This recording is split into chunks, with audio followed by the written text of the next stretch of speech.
મચ્છીપીટમાં પાણીની લાઇનમાં ભંગાણ પડતા અમૂલ્ય પાણી બિનઉપયોગી રસ્તે ફર્યું હતું।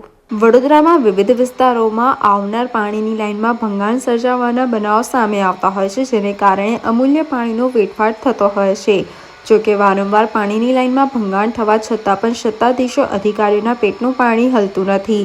પાલિકાના કોન્ટ્રાક્ટરો દ્વારા પાણીની લાઇન નાખવાની કામગીરી નબળી રીતે કરવામાં આવતી હોવાનો વધુ એક પુરાવો સામે આવ્યો છે। કોઈપણ પ્રકારની કામગીરી વગર મચ્છીપીટમાં પાણીની લાઇનમાં ભંગાણ સર્જાતા ફુવારા સ્વરૂપે પાણીનો બગાડ થતો હતો।